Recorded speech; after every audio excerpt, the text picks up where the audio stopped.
time that I will moderate a discussion on this stage as a heritage employee.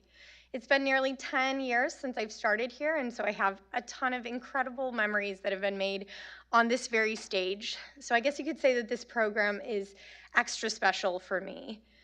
So I'm excited that we're going to be focusing on religious freedom in China today. This is an issue that's near and dear to my heart. And I think that while the world has turned its attention toward China, usually we tend to focus on the Chinese Communist Party, the threat that the party poses to the US and to global interests, its provocations in the security space, and concerns over its economically coercive actions. And while every single aspect of the CCP's behavior is of immense concern, I want to center our discussion today on the party's persecution of the Chinese people. My dear friend Ziba Murat, a Uyghur, whose mom Gulshan Abbas is currently held in the camps in Xinjiang, is not merely a victim of the CCP. She is a tireless advocate for her mom's freedom, writing op-eds in the Washington Post, briefing multiple secretaries of state, traveling to Geneva to plead her mom's case with international leaders. She's a working mom with a little girl at home who she desperately hopes has the chance to hug her grandma one day. She is a person. My other friend, Joey Su, is a Hong Kong American who marched side by side with pro-democracy advocates in Hong Kong like Joshua Wong, fighting for freedom. And she is not a victim of the CCP. Instead, she is an inspiration. Her continued work and efforts on behalf of the Hong Kong people are tireless. Even my friends who are going to be joining me today on the stage, Chinese American Christian Bob Fu, as well as Uyghur American Nuri Turkle, are not victims of the CCP, but survivors who have devoted their lives in defense of the cause of freedom. And there are so many people for whom they owe a debt of gratitude to both Nuri and to Bob for their freedom. We hear many stories, and I think it's really easy to categorize them as mere anecdotes, but they constitute real people who are fighting to defend not only their freedom, but the freedoms of so many whose fundamental rights are under threat in China. We're going to cover the gamut today, from Chinese Christians to the plight of Uyghur Muslims, and I'm hoping we'll also have time to touch on Tibetan Buddhists, persecuted Catholics, and other communities that are facing persecution. When I first began planning this program with friends at International Christian Concern, we purposefully chose this week. In the aftermath of both the International Religious Freedom, a civil society-led effort to highlight religious freedom, and the Ministerial to Advance Religious Freedom, because we wanted this discussion to serve as a reminder that the work never ends. We wanted to build off the momentum of these important gatherings to keep the conversations going, and so here we are today. I would challenge everyone, both on this stage and in the audience, to really take stock of the practical actions that panelists outline that can help remediate the suffering of the Chinese people, and that we would recognize the courage of our speakers, many of whom speak at their own peril to prioritize religious freedom in a faraway land. It is on this note that I would like to invite my friend, Nuri Turkle, recently appointed chairman of the U.S. Commission on International Religious Freedom, to the stage. And Nuri is not just the USERF chairman, he also has recently published his own memoir, No Escape, and for his day job is an attorney. So Nuri is a man of many talents. Nuri, thank you so much for joining us today.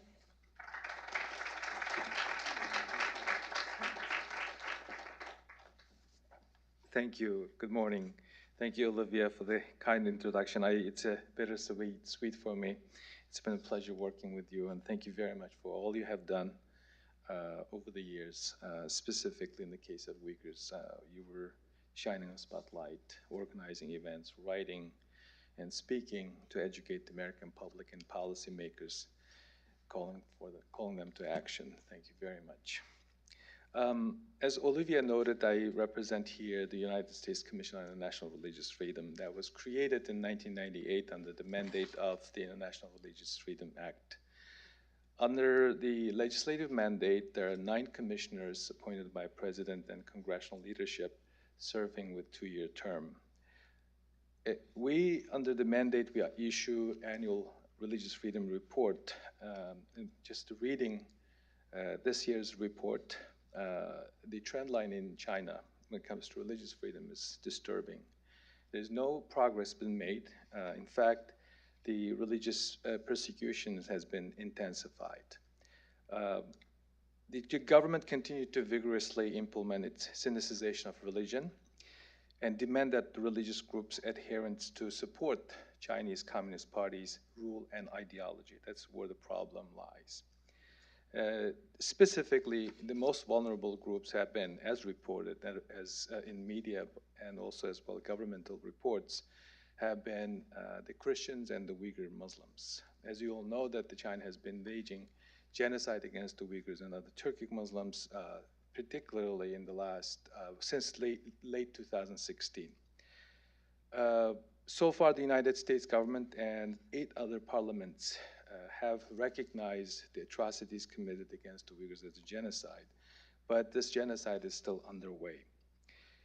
And in addition to the Uyghurs, as Olivia noted, other minorities, religious minorities, have been also subject to persecution in China. The Tibetan community, the Catholics, for example, Chinese have intensified persecution of Protestants by harassing, detaining, arresting, and physically abusing leaders of the house churches who refused to join state-controlled 3 self-patriotic movement. And also, we also have to recognize the suffering of the Falun Gong practitioners. Based on the reports that we received, the Chinese government is still treating this religious group as a cult and continue to arrest and punish those followers. So we have recommended China to be the country of particular concern, CPC, again this year. That has been the case since 1999. We also recommended the United States government to impose sanctions, visa ban, to those officials and entities who have been facilitating, enabling human rights abuses in China. We also recommended the United States government to work with the like-minded governments to hold the Chinese officials to account and using the legal tools available in their toolbox and make it stop their atrocities. And also we have recommended the United States Congress and US government to enact legislated more legal tools and also fully implement the existing legal tools. So why there's no improvement in religious freedom issues in China, particularly since Xi Jinping took power? When Xi Jinping looks around in the society, he's plenty of potential threat to his power. History, civic engagement, activists most relevant to Xi, now the religion, all have a capacity to energize large, masses of people in pursuit of goals, counter the CCP's power and legitimacy. She has developed succinct strategy toward any potential religious institution that could detract from his own singular authority, that is to cop out what could be useful to his own power and destroy the rest. She and his predecessors have long employed dual-track strategies towards religion. As you know, that China has a constitution that guarantees religious freedom, specifically those state-sanctioned religious groups. But anyone found to be practicing in unsanctioned religious activities, including providing venue for them, is subject to criminal persecution. And now, disturbingly, Xi Jinping stressed the sinicization of religion and has commissioned reinterpretation of key religious texts from the major religion present in China. That includes Quran, Bible, and other religious teaching materials. The CCP also calls for comprehensive evaluation of the existing religious classics, aiming at the contents which do not conform with the progress of the times. This is a specific quote from the Xi Jinping speeches.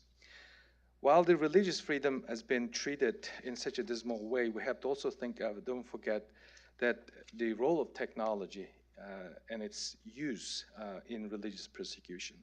As reported, more than 80 countries currently being in the process of or already adopted Chinese surveillance technology. That is a threat to religious liberty, that is a threat to privacy, that also enables not only the Chinese security forces, but also despots around the world to continue to persecute its religious minorities.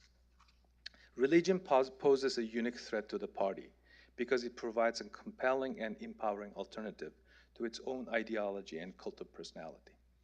The only worship The only worship the party is truly comfortable with its own adulation and policies. Communities with a mission that cares about human rights and human decency appeal to power higher than the party, identify fundamentally distinct from the Chinese that are CCP's nightmare, and engage highly organized religious populations in existential threat to CCP because of incompatible religious freedom and practices are with the rule of the CCP. This has been the case with the Uyghur. People often focus on the geopolitical aspect of the Chinese policymakers' thinking, but in essence, Chinese authority, specifically the policymakers within the CCP, sees Uyghur Islam in particular, in the case of Uyghur genocide, as a potential threat and also a sign of disloyalty. If the world's democracies cannot bring themselves together to care about the religious persecution in China, and don't take the exportation now of the Chinese surveillance technology to persecute religious minorities, then we should examine our approach. And this is oftentimes the religious freedom, human rights issues are treated as something distant. But in the end, if we fail to recognize and fail to catch the warning signs, they end up being a humanitarian crisis, genocide, or war in some instances. So the international system is not being very helpful in the case of persecuted religious minorities in China. But we have to come up with something more tangible. We can start with domestic laws that are available. Specifically in the case of the Uyghur genocide, there are companies that have been identified as enablers in the ongoing genocide. The United States government must open an investigation, and specifically those companies that have been added to the State Department's entity list. In conclusion, I wanted to reiterate that the religious freedom abuses cannot go unchallenged, whether caused by the government action or inaction. The research has found that countries that uphold religious freedom have more vibrant democratic political institutions, rising economic and social well-being, diminished tension and violence, and greater stability. And this should be a norm that the Chinese citizen, Chinese leadership, Chinese policymakers should be kept in mind instead of spending more money on domestic security than national defense. That shows that they are afraid of their own people and investing on something that could naturally goes against the initial goal. If they let the people alone, the stability that they're trying to achieve could be realized seamlessly. Nations that trample, as I noted, like the one in China, the government in China and others, end up being in a very unstable, violent situation. And we have seen this over and over again. In the last 10 years alone, the international community have seen 3 genocidal acts. And recently concluded Earth Summit, Ambassador Sam Brownback reminded us in the last 50 years, all the genocide have been committed specifically against vulnerable religious groups. So this is on us. We need to speak out. We need to hold those perpetrators to account. We also hold our elected officials to speak truthfully when they see religious persecution around the world. Thank you very much.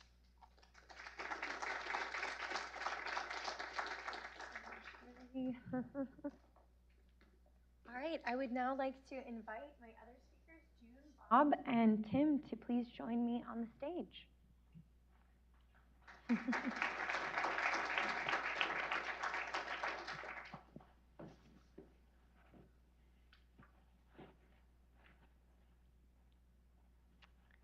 Wonderful. Well, thank you guys so much for joining us, and thank you to Nuri for those wonderful opening remarks. I think they really helped set the tone for our conversation today. June, I'm going to turn to you first. June Lin joins us from Freedom House, where she serves as the Senior Program Officer for their Asia programs. And June is actually standing in, this entire program is a miracle, by the way, because I almost missed my flight last night. Bob flew in from Texas. We had several people who stood in. Many of you may have seen that Annie from Freedom House was originally supposed to join, and Jeff from ICC, but we literally have people who stepped up to the plate here, and so just super grateful for that. But June, thanks for joining us today, especially at such last minute notice. So you work broadly on Asia at Freedom House. A lot of your work is centered around civil society, especially in Taiwan and Hong Kong. But I know that Freedom House has done a ton of work on religious freedom. There's some seminal reports that Sarah Cook and others have worked on. Can you highlight some of the key trends from those reports? What did you guys find related to religious freedom? And some of those reports are a little bit older. What has happened since you put out those reports? And we're happy to link to them and send them out to folks who are joining us online as well. Yeah, definitely. Thank you, Olivia, for the introduction. This topic is certainly dear to Freedom House's heart. Across from our advocacy, research program, and emergency program team, we are all, this is a topic and issue that's highly prioritized. And protection for religious freedom has broadly declined in China over the past decade, especially since Xi took power in 2012. And thank you, Nuri, for the really sobering opening remarks. We see the condition that's faced by Uyghurs, as described by Nuri, has reached across communities of faith. The expansion of CCP's control into more areas of daily lives has severely affected the religious and spiritual community as well. And in our 2017 report conducted by our wonderful Sarah Cook, we see that on religious revival, repression, and resistance in China, Freedom House has found that repression has worsened for Uyghur Muslim, Tibetan Buddhism, and Protestant Christians, but also for Hui Muslim, though the situation they face might not be as severe as the Uyghur population right now. But moreover, over the past 5 years, and especially during the pandemic, in addition to the worsening atrocities committed against the Turkic Muslims and Uyghurs, we also see that communities such as Catholics and Falun Gong, who seem to be facing a slightly more optimistic trajectory, has seen that reverse as well. For the Catholic, though while the agreement between the Vatican and the Chinese government has reduced tensions over the appointment of bishops, but ordinary believers and clergy belonging to the underground church still continues to face severe pressure to join state-approved churches and even face detention. And moreover, for the Falun Gong community, as the practitioner has played such an important role in sharing uncensored information, not only about their religious faith, but also about persecution and other broader details on condition during the COVID-19 lockdowns, both with people inside and outside of China. And because of that, they have becoming more of a target for the authorities and resulting in larger scale of arrest and several long prison sentences as we've seen. And more broadly, religious believers and activists on behalf of the rights of ethnic minorities continue to be the key targets subject to high-tech surveillance, as we observed, and persecution for what they write in applications like WeChat. And our publication has covered multiple cases of Tibetans who has also been being sentenced to prisons because of writing on issues related to their culture or faith in closed app or even other communication means. And aside from that, we do want to highlight a trend of increased transnational repression that we've seen both in the US and other spaces as well. And that trend has really extends to the broader borders beyond China, and sometimes even with life or death implication and physical risk to the practitioners and activists. And another trend we would like to highlight that we think deserves greater attention is the precarious situation for religious freedom in Hong Kong. Following the adoption of national security law 2 years ago, we've seen a wide range of rights related to elections, media freedom, freedom of assembly, due process, and political participation being suppressed, and that results in dozens of prosecutions. But now, over the coming year, we do want to highlight that the authorities in Hong Kong and Beijing might be turning their sights and attention towards religious community, especially Catholics and Falun Gong practitioners. And we think the arrest in May for the Cardinal Zen was a watershed moment in that regard. Wow, thank you, June. I think you really gave us a good broad overview of what the landscape looks like in China, and I appreciate you highlighting some of these next sort of concerns that we should be watching. I agree with you. I think Cardinal Zen's arrest was a huge watershed moment and something that easily could fall out of the news cycle, so I appreciate you bringing that to our attention. Bob, I want to turn to you in order to zero in a little bit more on a single community, on Chinese Christians. Bob is joining us from China Aid, where he's both the founder and the president. He has done, honestly, unparalleled work with the underground church. And as I said in my opening remarks, it's due to him that a lot of people are free and here in the US today. Bob, can you share with us a bit about your experience working with the underground church, working with Chinese Christians, and can you talk a little bit to us about what conditions look like for Chinese Christians today? Yeah, first of all, yeah, thank you, Olivia, hosting this event. Thanks for our partner, ICC, make this very powerful report available. As Chairman Turco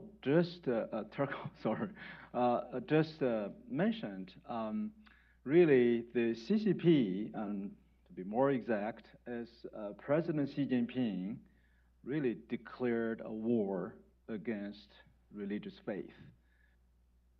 As long as you are not totally surrendered and dedicated to your absolute loyalty to President Xi himself and the Communist Party ideology, even the so-called supposedly legally registered, protected, government-sanctioned, three self-patriotic movement churches actually now has been being targeted for very severe persecution. This is a new feature we have not seen. I think without any exaggeration, of course, we have seen the genocide. Of course, we have seen other forms of policy shift, but I think we can very surely conclude that religious persecution against religious faiths has reached the worst time that we have not seen since the end of Cultural Revolution. Some measures even worse since the beginning of Cultural Revolution, like genocide.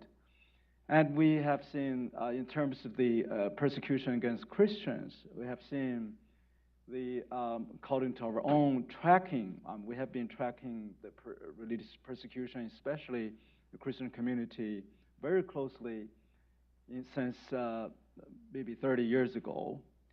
And we can confidently see, even with the secret agreement with the Vatican, the number of forced disappearance of Catholic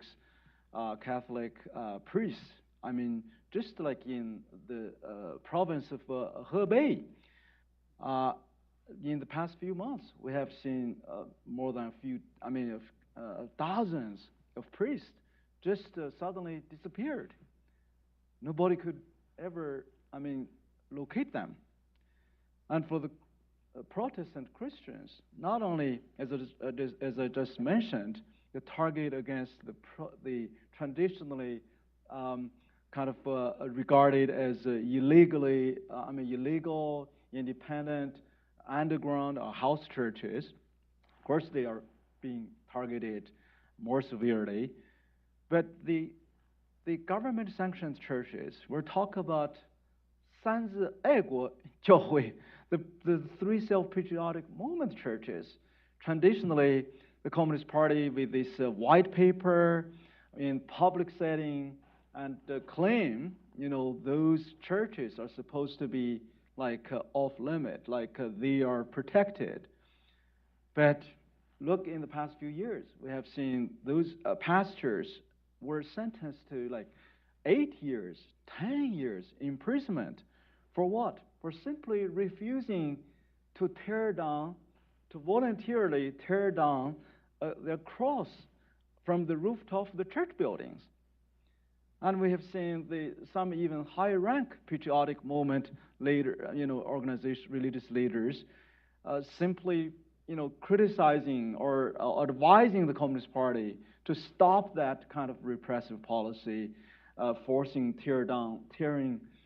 burning down of hundreds of thousands, actually, of the crosses from the rooftop of the church building, were disappeared or being removed from their pastoral rule under house arrest. Of course, now Xi Jinping passed several laws or regulations, even to regulate or retroactively persecute those Christians who travel to overseas before the pandemic to attend a Bible study in Kuala Lumpur, Malaysia. And now they're being arrested group by groups and being now facing long-term imprisonment. And I want to just mention another feature, that is the CCP's transnational repression had extended its long arm beyond its borders. I mean, we have eyewitness who's herself, basically not only experienced, but witnessing the Uyghurs were being kidnapped in Dubai, UAE, into the Chinese diplomats, Chinese consulate general personally managed a black jail in Dubai, in UAE. She saw that. A villa transformed into a Chinese prison in Dubai.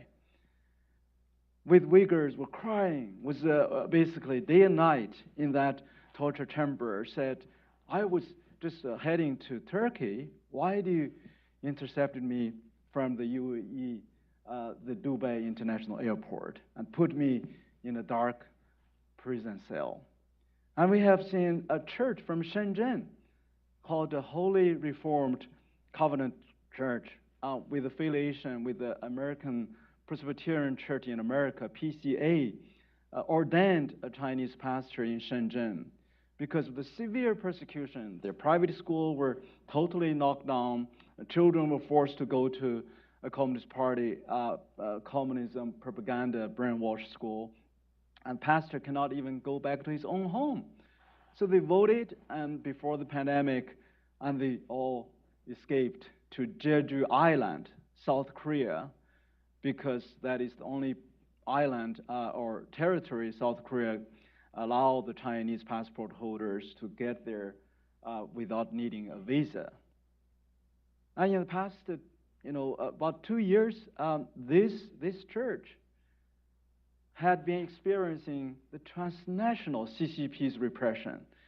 I have documented, the church has documented here every incident that the Chinese Communist Party basically had been arresting, interrogating, threatening their family members.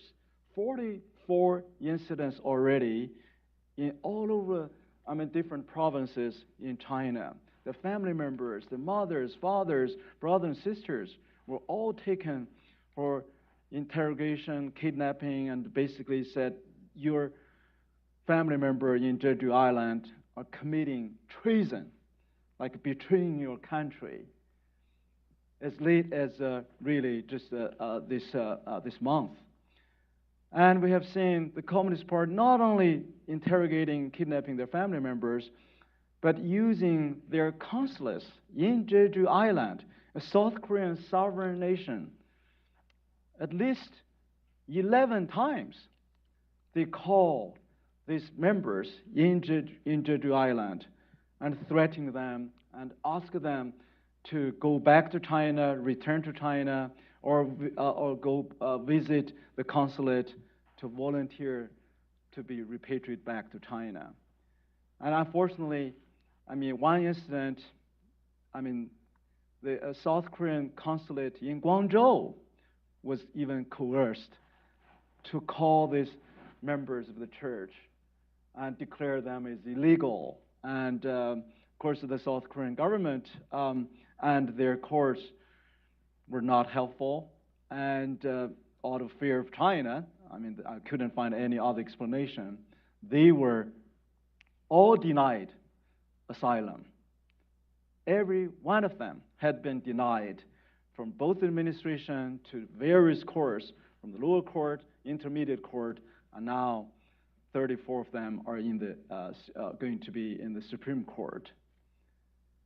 And 60 people, 29 children, 31 children, 29 adults, with 3 women are pregnant, with 4 babies are coming. And they are left there, homeless, basically, countryless, stateless, fearful, and being pursued every day. So when can we wake up, the world for the CCP's long arms? As Jane just mentioned, in Hong Kong, of course, and even in the United States, the Communist Party are trying to coerce the Chinese churches here in the U.S. I was even disinvited for some conferences that the church invited me to speak, because basically the church leaders found, we have family members are being already threatened, including American churches in this town, in Washington, D.C. They finally removed that. Stop there.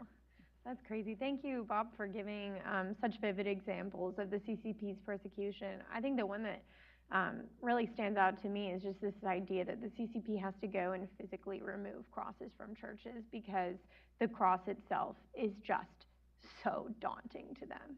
They are so fearful of it. And I think that's a really poignant image. So thank you for highlighting that. So we're going to turn over to you, Tim. So grateful to the ICC for partnering with us with this event. And I think a couple of people have mentioned this recent report that ICC has put out. You can get a copy actually as you leave. Some of you may have gotten them when you come in, but there's a table just in the back. And I really encourage everyone to check this out. It is really seminal work from the ICC, and I know that, Tim, you're going to speak to us a little bit more about it today. Tim Carruthers is the Advocacy Manager for Southeast Asia at International Christian Concern, and we're really grateful to have you here today. As I mentioned, ICC has recently released this new report looking at trends in religious freedom around the globe, specifically the worst persecutors, and you identified China as one of the main authoritarian persecutors of persons of faith. Can you talk a little bit more about the report and some of the trends that it does highlight? Yeah, absolutely. And thanks, Olivia, for hosting us and giving us this opportunity to chat about this really important topic. Our report is titled The Persecutor of the Year for this year, and we identified 16 different oppressors this year, looking at trends in persecution we've seen rise. And China is one that is unavoidable to always address, when it comes to scale and the government apparatus that's really operating the persecution. And we know for Christians, our organization, represents, many Christians in different countries around the world. And we know Christians, are persecuted in China. And we know, maybe not to the severity that we see what's happening with the genocide of Uyghurs and to the Falun Gong, but on the sheer size and scale, we're seeing China trying to subvert an entire faith through sanitization and through forced disappearances and arrests.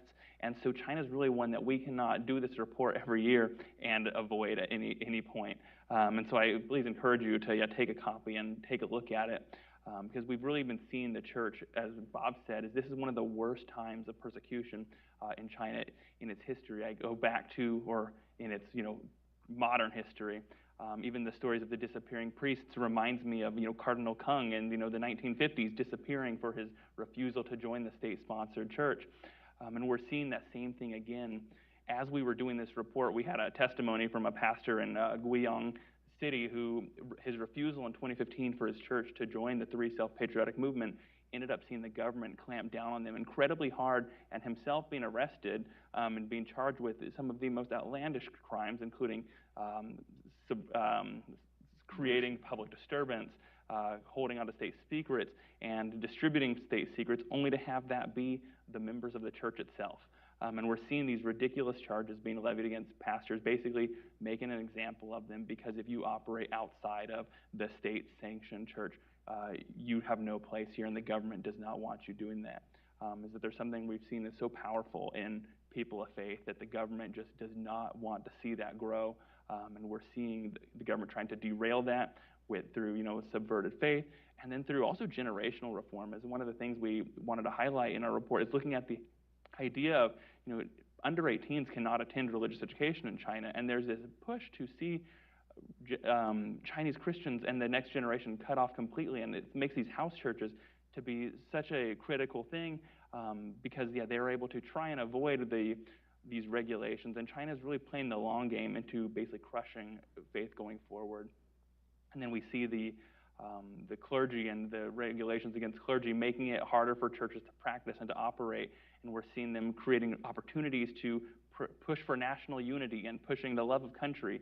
And they're bringing this idea where the church is basically supposed to be a tool of state power to propagate the authority of the state. And it's incredibly concerning because your failure to do that as a clergy puts you in line with somebody who is not promoting that, or it was something the charge we've seen is subverting state authority and subverting state power, and it really creates this almost securitized lens around religion and puts them in really, deadly and hostile crosshairs of the government. And we're seeing that then being expanded to Hong Kong, and we're watching the slide of religion and your religious freedoms in Hong Kong in real time. And so that's something we can watch as we see religious institutions and education that are backed by religious organizations basically seeking or being forced into a loyalty to the state and to this new pro-Beijing government. And so we're incredibly concerned, and so that's why we wanted to highlight China as they didn't end up being our top persecutor this year, but it's something that we cannot go a second without wanting to address and put in front of everybody.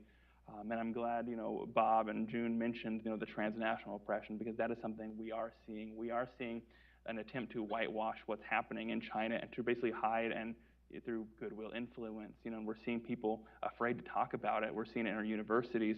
I was just downstairs when I got here, and Fox News was talking about the idea of some of the espionage going on in universities, and it's just a reminder, because I remember being in university myself and having students from China saying that they are afraid of their colleagues if they are to speak out against China in an international relations class, that they feel that they'll be reported to the embassy. And it's just a really scary time to not be talking about this, because China's a big deal in our world, and if we continue to look away. And so our report is trying to capture what's happening and take it to the Western church, take it to believe it, and show this is what's happening. Let's stop looking at what just we're arguing about on the news. This is what's happening in China, and it's egregious. Yeah, that's so great, and I think serves as a really valuable reminder. Your report adds to this conversation where I think the world is waking up to the reality that the Chinese Communist Party poses the greatest threat to global norms, to values, to human rights, and we're seeing this in just such tangible ways as individuals like Cardinal Zenz, like the many persecuted individuals who are now being threatened with extradition in Jeju Island, like so many folks who are really suffering under this regime.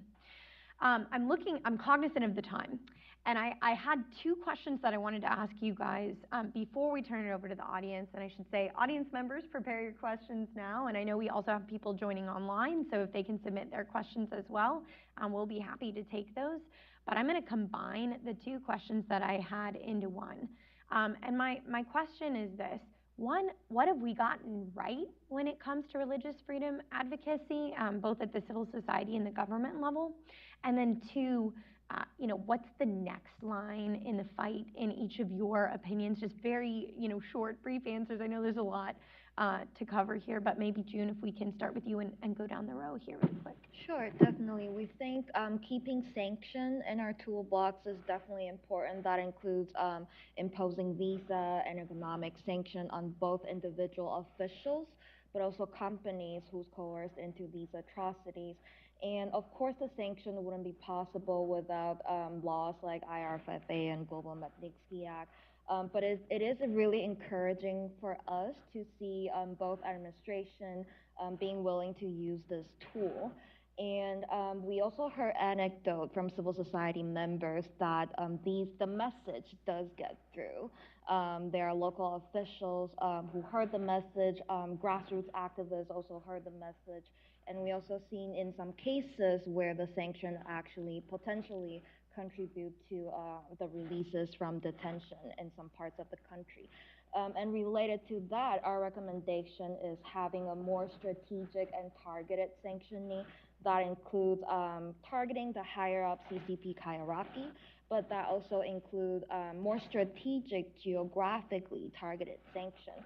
For example, applying targeted sanction in provinces where a lot of practitioner has been prosecuted. For example, in Guizhou and Zhejiang, where Christians have been prosecuted and beaten. In province like Liaoning and Heilongjiang, where Falun Gong practitioners are severely prosecuted. Something along those lines to make this tool more powerful. And in addition to that, we also urge the U.S. officials and U.S. government to improve communication with community leaders and people who are actually facing this prosecution in the front line. So having officials, ambassador meeting with community leaders, meeting with religious leader who's really seeing what's going on in the front line, we think those two things are very important. Yeah. And June, you raising the example of GLOMAG and otherwise reminds me of what a critical role Freedom House has played in organizing submissions that have made it possible for a lot of the individuals that are already targeted to be targeted. So thank you for your work on that. Bob? Yeah, I think we did it right by raising the religious freedom issue as a priority in the foreign policy and national security agenda, not just under the sideline on the bottom of a human rights category.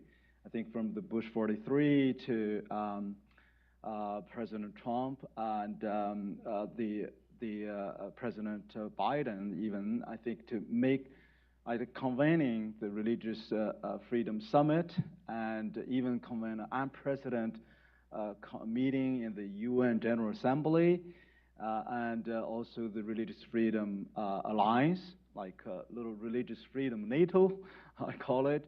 I think these are very important because CCP, if you saw Xi Jinping's speech at the VOC's the papers, the Chinese secret police papers, he took it very seriously. Religious freedom to him is a national security threat, is a threat to their regime.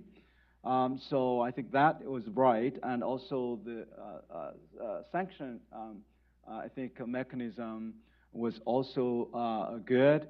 But I would just emphasize two things. One is that I agree with June that we need to have more targeted sanctions, and why the PLA generals are not sanctioned when they sent a military cargo plane to Cambodia and under the watch of the UNHCR officials, pick up one by one these 30 or 40 Uyghur refugees, put them in a military cargo plane, flow them, repeated them back, and basically why they're not, a sanction there. And secondly, why Xi Jinping is not on the sanction list, right? Everybody agrees, Xi is to be. He's on the top, responsible engineering this genocide. Number two is really to prioritize those who refugees or asylum seekers as a priority number one. It's called, in the State Department. It's one thing we just keep talking about, the persecution and put on the CPC list. It's another thing we need to really match, our action with our mouth, with our words. And these 60 members in Jeju Island, why we have not really recognize them as refugee and resettle them in the United States, as they are commonly known as the Mayflower Church, the modern Mayflower Church. And so, I mean, unfortunately, in the past even few years, despite of President Biden's effort to put more quotas on refugee resettlement, and I quote the Washington Post or New York Times report, because not, at least not the last fiscal year, not a single Chinese refugee, acknowledged refugee was resettled into the United States of America, including Uyghurs, including Christians, I mean, any others. So that's unfortunate. I think we need to really put a little bit pressure on our government. Yeah, I'm so glad you raised the Xinjiang police files. Christina Olney from Victims of Communism Memorial Foundation is actually here, and her colleague Adrienne Sens was absolutely critical in uncovering that. VOC has done such incredible work. Everyone should check it out. Actually, it's the first time that we've had vivid pictures of Uyghurs that are currently held in detention. And if you look at those pictures, I think it's impossible to be arrested by the truth that there is ongoing genocide and crimes against humanity happening. So, yeah, glad that you raised that. Tim, would you like to answer too? Sure, yeah. No, I think I appreciate everything they said. And I think one of the things that we'd like to see more of is we see the Senate and the Congress and the President signing the Xinjiang Forced Labor Act. And we like to see these things that raise the idea of human rights as critical to our foreign policy. Is human rights and international religious freedom are real issues and need to have real consequences. And we need to be very front forward about that. And then applying it to a whole of government approach is, yes, it's great that we did it there, but let's bring it to our policy as a whole, is that we can't let the convenience and the great, the great shipping and logistics we have with China be the thing that dictates our foreign policy and how we, exude our values on the global stage. And also making sure that we're just championing these issues, is being the ones to share this story and to say that we're not going to hide from these issues. We're going to address them and we're going to make them known and we're going to talk about them when it comes to engaging with China, is because our values are the forefront of who we are, as at least for the United States. That's who we are, and as Western governments who ascribe to religious freedom, these values are who we are, and so we need to address those. And then also we need to be there for those who are here in the United States and supporting them and making sure that they feel safe here, their story is heard, and that we are not going to tolerate some of the transnational oppression stories, and that means putting programs in place from the government to support that and making sure that people are safe here when they come to the United States. And so that's so important. I'm so glad you brought up the Uyghur Forced Labor Prevention Act. I think it's one of the sharpest tools that we have in the toolkit to target what the Chinese Communist Party is doing, particularly to Uyghurs, but I think a lot of folks don't realize it's even broader than that. And yeah, I would just add one thing that I think, and this has come up as a theme, I think the atrocity determination for Uyghurs was also one of the more powerful actions that could have been taken, and definitely would consider it a success, as well as adding to what Bob said on the refugee front. But I want to open it up to our audience for Q&A.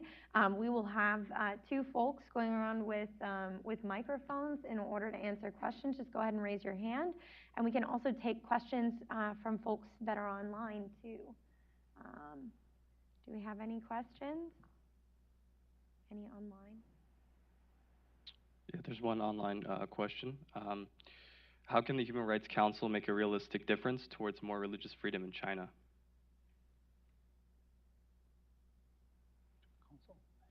Human Rights Council. I'm guessing in United Nations. How can Nations. the Human Rights Council at the United Nations?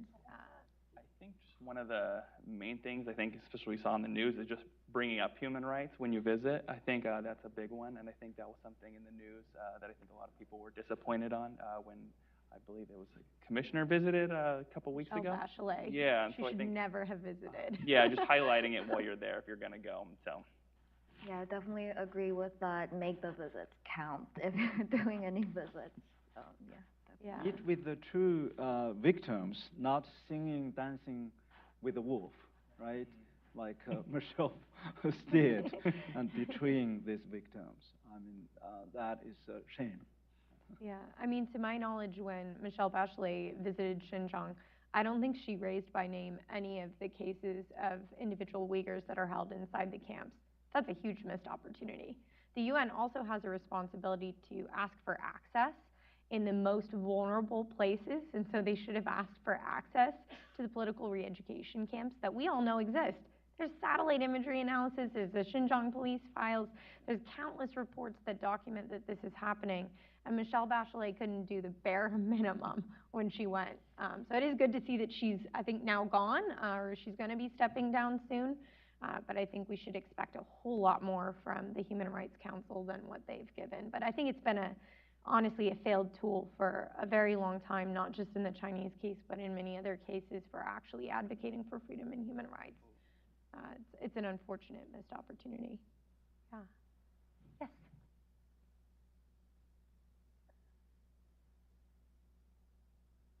Hi, thank you so much for being here, and thank you to the Heritage Foundation for organizing this event. My name is John with the Tom Lantos Human Rights Commission, and I'd like to turn our attention briefly to the technological surveillance that's happening. Some would even argue that in China it's near impossible to live without Weixin, WeChat, where a lot of the digital communication happens.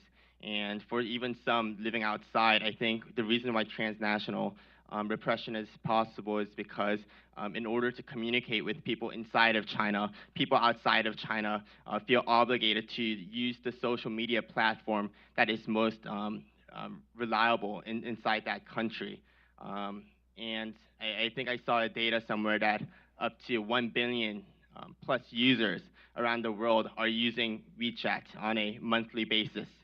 How do we reverse this kind of trend that we're seeing in light of the fact that religious oppression is happening using this very platform inside and outside of the country? Thank you so much. Maybe I can start first. I definitely think one of the important things is to really empower and support the diasporic community that has the need to communicate inside of China, giving them the tool, giving them the knowledge to operate safely and be able to communicate, or having the knowledge to make judgments about what action they take. So to me, that is definitely very important. Yeah, I mean, obviously, China has already entered into this digital tyranny age with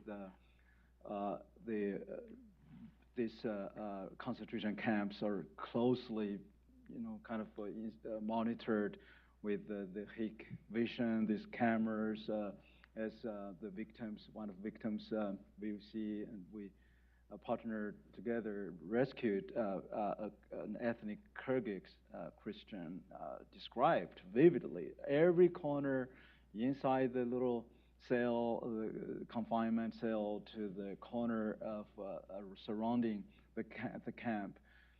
Has a face recognition camera even after he was released at every corner of the street. And within 15 minutes, he said if he kind of was shown on the corner of the street, he would be arrested.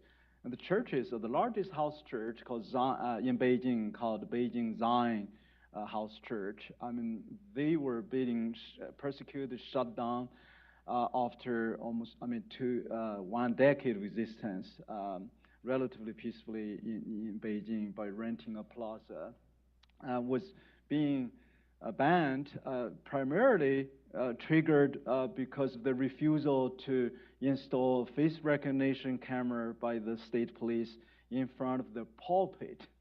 I mean, because they want to, monitor everyone. And if you want to know more, I would suggest you Google like AP kind of a video report. Help them. They went to China, documenting how these video cameras, face recognition cameras, were being installed in the around churches, after churches from Henan to Zhejiang province. Yeah. I'm glad you mentioned the facial recognition and the surveillance, because one of the things is seeing all the churches having CCTV cameras in them, basically monitor what's inside. And so it goes beyond even just WeChat, is that there's so much that is being monitored all the time. And I know a lot of at least Chinese Christians are required to use some sort of lingo to kind of get around, because yeah, it's unescapable, the amount of surveillance in, the messaging alone. And I know there are things in our technology, even around the world, where we keep using Chinese technology, and knowing the risk that we're taking by putting in, I know the UK had a major issue with Huawei and, putting it into their infrastructure, is that there's a lot of things that, people are concerned of a Chinese backdoor. And so when it comes to human rights, that is something, we're always concerned about. And how do we address it without, some local solutions?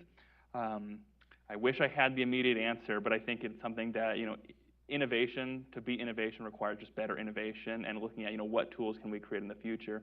I know, American developers have created their own kind of encrypted apps. However, we know those can't necessarily get into China, and I think there is a calling for us in the States and people who are innovators to look at those solutions. Is how do we expand and democratize some of the innovative messaging apps that we use and make those plausible and possible in China. And I think that's something that we have to work on going forward. And I think, China is perhaps one of two of the worst digital authoritarians in the world. I would say China and Russia are, right up there. I think recognizing them as such is really important. And I think this goes back to what June was saying about different tranches of sanctions. I know I've seen instances where there have been tranches of sanctions, for example, against individual Chinese entities like Hikvision and otherwise that have either been placed on the entity list, I think, so commerce or treasury authorities. But I think there might even be opportunities to go a step further and to identify individuals within the Chinese government that are perpetuating things like the Great Firewall, things that are cutting people off from access to communication. And I think that in addition to carrying a big stick, having carrots that push for greater openness within the Chinese market is important, and that's where the innovation comes in. Because I think that the U.S. has been subversive in other markets. I'm thinking of North Korea in particular when it comes to pushing for information access, and that same type of priority, arguably even more vigorously, should be applied in the Chinese context. I think I saw maybe one more question here, and then we'll have to close out the program. Thank you. I'm Sam Nishihata from Happy Science USA Bureau. I think the CCP is always arguing, don't interfere in domestic affairs in China, and that's their logic. So what do you think is could be the most effective way to protect human rights in China from international communities? Thank you. Do you want to take it first? I'm putting you on the spot. the last part, kind of from Asian or international community. Yeah, what are the most important things the international community can do? Yeah, I think to speak, I mean, if we, the international community, do cherish and share the universal values, universal human rights, we need to really speak on the same page. I think not just I mean, human rights in China is not a partisan issue, and so I'm nervous that what's going to happen in the next few weeks, as the report shows, this administration will relax the tariffs, we will lose a huge leverage and send a very wrong signal to the Communist Party that, when we have a little bit, we have the economic difficulties, so then we need to beg the Chinese Communist Party to rescue us. And I think that will really hurt us. I think both the U.S. and the EU would need to speak on the same platform. And also go back to the WeChat. WeChat is a public spyware, period. So are we going to continue to allow them to operate in our soil, Australian soil or EU soil, in the United States soil? I mean, I knew firsthand when I posted, just to try to post one little thing to promote a summer camp in China. And then the very foreigner, a friend of mine, who went to China to Americans, Caucasian American, for a sports summer camp, ended up with his American passport confiscated, being interrogated right on the spot in a school sports realm. I mean, that's how the WeChat is working. Yeah. Yeah, I think just, one of the areas is the argument, yes, don't interfere in our internal affairs, but I think when it gets to exporting goods with forced labor, or, our businesses, being expatriated into China, these are our internal affairs. And so therefore it is our right to speak up and to start advocating for, where we want, human rights to be, because the minute goods start crossing back and forth, we are interconnected. These are our affairs. And so I think we have every right to be speaking on these and championing these things. Because if we want to be engaged in the world, we have to talk about every issue, and not just, stay silent because, they want us to be. So. I just want to echo my co-panelists here. I think one of the very important things is not making the Chinese human rights issue a siloed issue. Make sure we address them on trade issue and security, as what Bob just said. And I think another important point is to continue, enhance, and strengthen the coalition. The democratic coalition, the coalition that respect international order, and that includes in the multilateral fora, but also in some regional fora as well. Yep. That's really great. I'm so grateful to all of you for joining for, I guess, my last conversation here on the Heritage stage as a Heritage employee. I think you guys made it just a fascinating discussion. We'll miss you. Truly, truly grateful to you all. And thank you to everybody for joining us here today. Would you please join me in thanking our panelists? Thank you.